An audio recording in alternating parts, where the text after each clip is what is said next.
Bienvenue mesdames et messieurs à votre magazine Focus Entreprise. Aujourd'hui, nous recevons pour vous Monsieur Amis qui est en diaspora congolais. Il habite en dehors de la République démocratique du Congo et il est ingénieur dans la transformation des matières premières. C'est avec lui que nous allons devoir échanger un peu plus sur l'entrepreneuriat dans le domaine des transformations des matières premières. Bonjour, je me présente, je suis ingénieur Amissi, Serge Lomami. Je suis né en RDC il y a cela 54 ans passés. Donc je suis de famille de 8 enfants. Je suis né de la famille. J'ai 6 frères, 2 sœurs. Et puis voilà. J'ai commencé mes études ici en RDC, d'abord l'école maternelle. Après, j'ai traversé à l'époque qu'on appelle Kalina. Aujourd'hui, c'est ITC Gombe. Ensuite, je suis parti en Europe pour poursuivre mes études là-bas. Donc j'ai fait ce qu'on appelle le lycée après mon bac, après l'université. Et puis je continue dans la recherche, tout ce qui est matière rare et radioactif et premier. Voilà, c'est mon domaine, c'est ce que je fais. Je suis ce qu'on appelle un rapporteur d'affaires. Aussi, j'ai un souci de développer mon pays. Vous savez, tout ce qu'on a acquis comme expérience là-bas, je pense que quand même, on devait ça dans ce pays. Vous savez, nous avons quand même des frères. Ensemble, je pense qu'on pouvait travailler en synergie pour que ce pays un jour connaisse ce qu'on appelle l'émergence, qui est un développement dans notre pays. Donc, je suis polyvalent dans la matière première. Qu'est-ce qui concerne d'abord? Dans la matière première, je travaille l'or et le diamant. Je peux faire le test et l'analyse. J'ai la possibilité de décortiquer, donner de précision concernant la matière. Vous savez, dans l'or comme le diamant, si on rentre dans le détail, on peut partir dans le ténèbres, dans le diamant, dans le carat, après la finition, la taille, et puis tout dépend, soit travailler dans la joaillerie ou dans l'industrie. Vous voyez, si je viens de l'autre côté dans la matière, tout ce qui est matière rare, je peux vous parler de ce qu'on appelle la matière rare et radioactive et paramilitaire, l'uranium, le plutonium, le rhodium, le tritium, ce qu'on appelle le rotation. Donc il y a certaines matières où aujourd'hui c'est vraiment c'est plus paramilitaire que vraiment. Donc il y a que ça se vend de l'État à l'État. Vous savez, je pense qu'on devait se prendre en charge. Vous savez, il est temps qu'on arrête de pleurer comme des petits enfants. Vous savez, si le pays comme le Rwanda arrivait à ce niveau, je pense que nous on peut faire plus que ça. C'est juste une question qu'on doit rester soudés. Ramener nos expertises ici, nos connaissances. Vous savez, nous avons de l'argent. On a tout, comme vous avez dit. Nous sommes comme un pays potentiellement riche dans tous les domaines. Sur le matière première, nous n'en parlons même pas. C'est pas normal que les pays comme le Rwanda, ça soit le premier pays producteur de coltan et de l'or, alors qu'ils n'en ont même pas. C'est pas normal. Mais leur fusion, leur détermination a fait que ce qu'ils sont aujourd'hui. Donc nous, on peut faire plus que ça parce qu'on a la possibilité de vendre cette matière. Le problème, on doit rester soudés. Ça veut dire que le fait que nous sommes éparpillés de gauche à droite, chacun veut réussir de son côté, gagner à son côté, voilà le résultat. Alors que Rwanda, un petit pays, mais le fait qu'ils travaillent en synergie aujourd'hui, comme vous venez de dire, ils sont capables maintenant de produire des téléphones, alors que je peux vous parler de certaines personnes qui ont les licences de motos là, 20 ans passés, qu'est-ce qu'on en fait? Mais parce qu'ils le vendre, je ne dirai pas le nom de la personne, mais c'est une personne, l'enfant de ce pays, 20 ans passés, il avait le monopole avec le moteur là. Mais qu'est-ce que nous en fait? Vous savez, les gens ne nous prennent pas au sérieux. Pourquoi? Nous ne sommes pas sérieux nous-mêmes. Vous savez, il faut savoir, il y a des diasporas. Ceux qui sont là pour le travail, ceux qui sont là pour passer leur temps à critiquer et parler de mal sur les autres. Vous savez, aujourd'hui, il y a un diaspora conscient et ce qu'on appelle diaspora inconscient. au lieu de passer son temps à critiquer, à insulter son pays. Moi, j'ai toujours dit ça. Je suis ici en RDC, je suis diaspora. Je viens avec l'expertise de mon pays pour servir mon pays. Je n'ai pas attendu que l'État me donne quoi que ce soit. Au lieu de critiquer les gens, non. Je suis là pour qu'on puisse travailler main dans la main. Et j'appelle à tous les diasporas, ceux qui sont compétents, de ramener leur expertise ici. Je sais que ça ne sera pas facile. Vous savez, parce qu'on va trouver un système en place qui est déjà verrouillé partout. Mais je pense qu'avec la ténacité et la détermination, nous allons y arriver. Il ne faut pas attendre. Moi, je suis ici, j'ai bénéficié par des situations de l'État.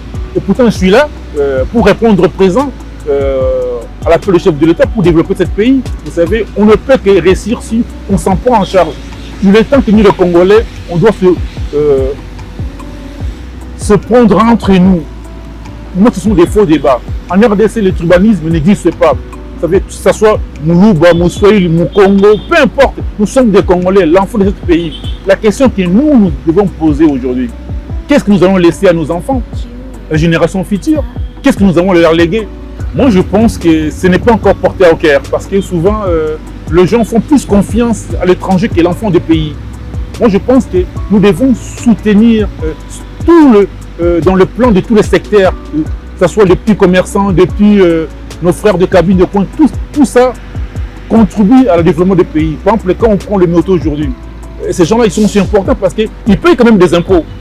Chaque jour, il faut vous donner un exemple, les gens qui travaillent avec le moto, ils payent 500 francs congolais, si je n'abuse pas. Ce sont des millions. Ça veut dire que ce ne sont pas des personnes à négliger. Ça veut dire dans tous les secteurs, dans tous les domaines, je pense que l'État doit accompagner les gens. Surtout vous, les gens des médias. Ils doivent quand même vous respecter parce que vous faites un sérieux travail. C'est un travail vraiment colossal que vous faites. Parce que ce n'est pas évident. Aujourd'hui, nous avons de la chance quand même d'avoir des porteurs de la presse comme vous qui sont conscients de leur pays. Parce que vous savez, vous pouvez aussi soulever la conscience des gens de mauvaise direction. Mais vous êtes là pour apaiser les gens, rassurer les gens. Ça, c'est un travail énorme. L'État aussi doit vous accompagner aussi. Ça, c'est très important. L'État doit aussi accompagner tout dans tous les secteurs, que ce soit dans la communication, que ce soit dans les petits commerces, que ce soit dans tous les domaines, tous les secteurs. C'est important, vous savez, un étranger vient aujourd'hui en RDC, tous les postes sont verts. Nous, l'enfant des pays qu'on vient, on nous prend comme des étrangers. Et ça fait mal. On arrive ici avec une expertise, on ne prend pas. On préfère mieux, je peux faire la même analyse, même expertise, mais on préfère me laisser pour aller payer 100 fois plus cher en vert, alors que nous autres aujourd'hui, on enseigne aussi quand même nos compétences à l'étranger. Nos savoir-faire, on enseigne. Il y a des fois, quand il y a des commissions à l'Élysée, Emmanuel Macron, on pose des questions, on répond. C'est triste. Vous savez, aujourd'hui, je suis à l'Élysée, je suis écouté. Il y a quand même des conseils d'Emmanuel Macron, ils sont là en train d'écouter nos experts, ce qu'on fait, des recherches qu'on fait. Ils ont quand même l'oreille, mais ici, on ne nous écoute même pas. Nous ne sommes même pas considérés. Que ce soit dans le plan médical, que ce soit dans le plan des recherches, le paramédical. Dans tous les domaines, les gens ne sont pas écoutés.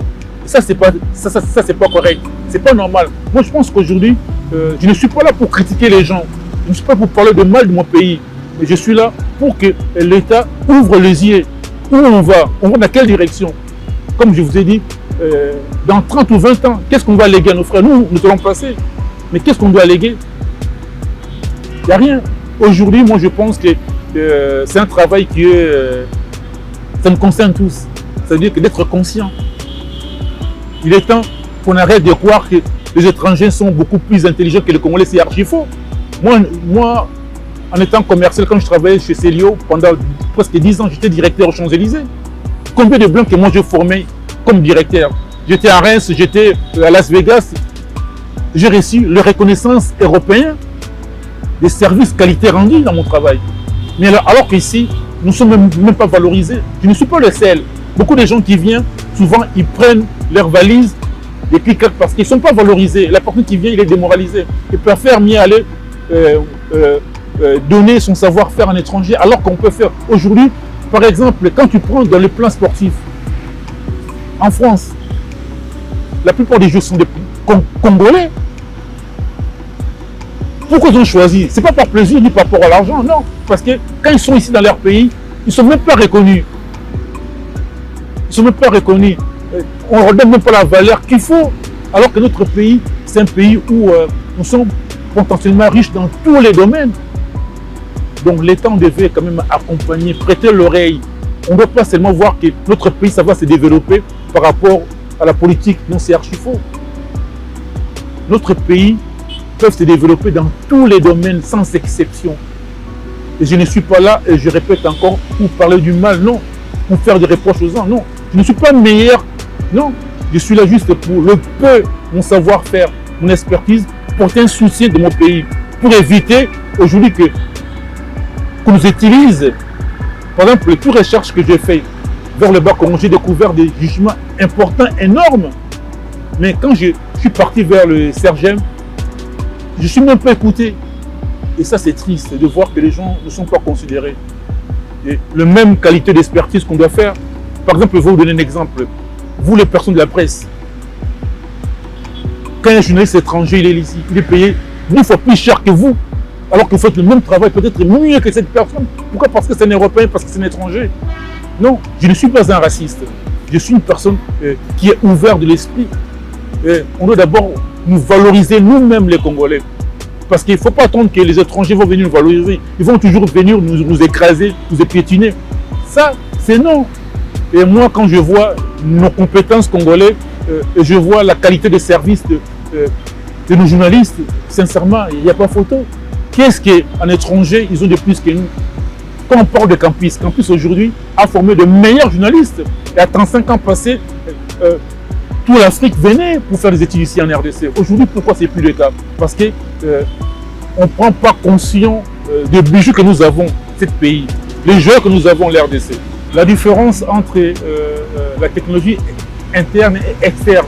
Vous savez, de l'autre côté, les Occidentaux mettent les moyens. Parce qu'ils savent que ça va contribuer à le développement du pays. Ils mettent des moyens, enjeux et importants, puisque les gens puissent faire des recherches. Aujourd'hui, on ne peut pas faire des recherches, avoir des bons résultats sans moyens. Et on ne demande pas de distribuer de l'argent aux gens. Non, on doit quand même avoir aussi des établissements au point qui peuvent répondre présent. On a l'argent, on a de quoi payer. Le matériel, ça s'achète. Les compétences sont là.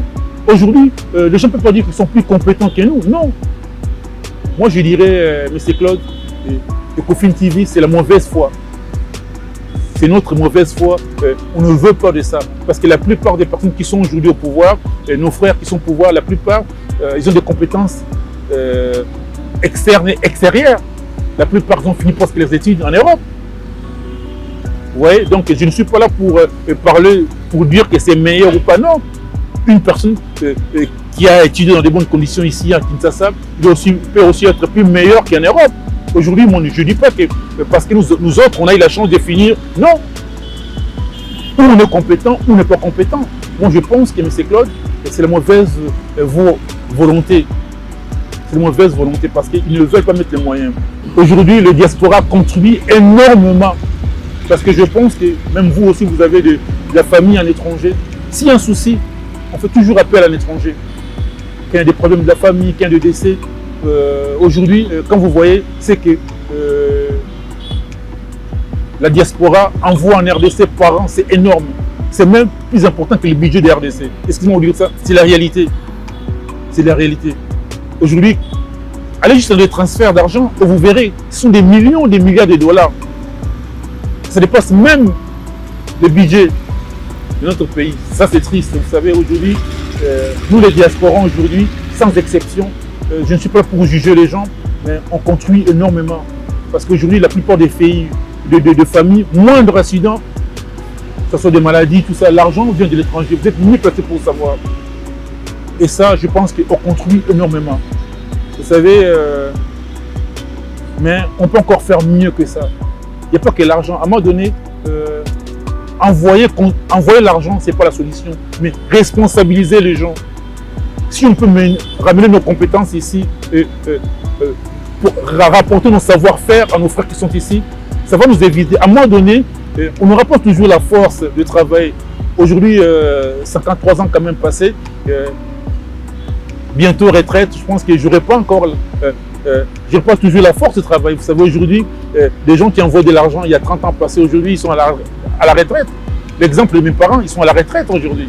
On prend le relais, mais on va continuer jusqu'à où?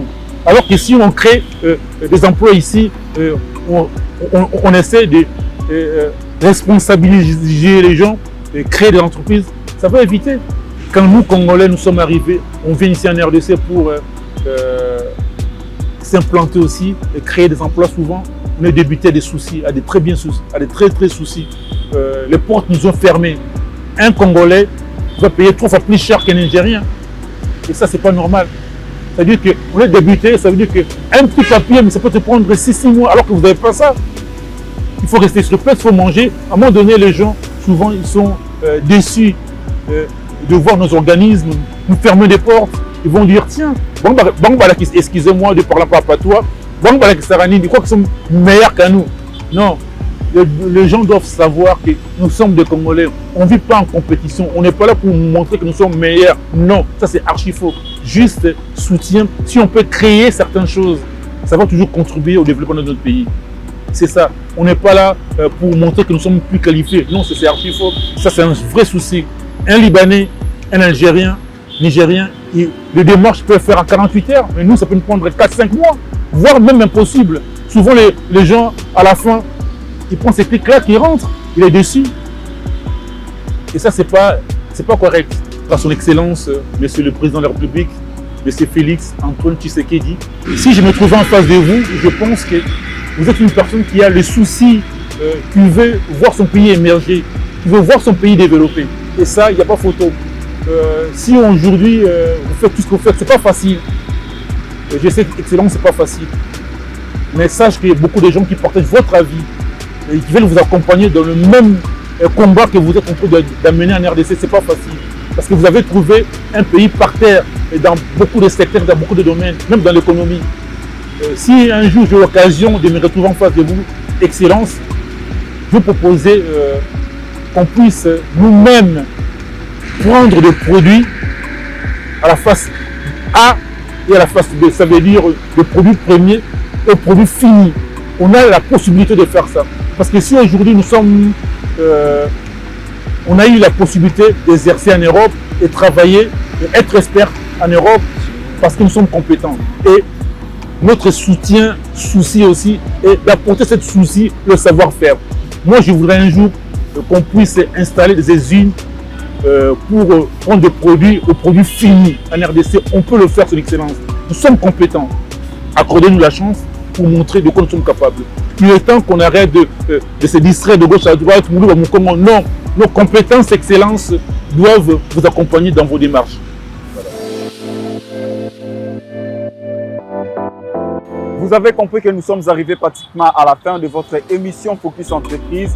Vous avez suivi M. Amis. Je pense que chacun a pris sa part de vérité. Les prochains rendez-vous et puis au prochain numéro. Au revoir.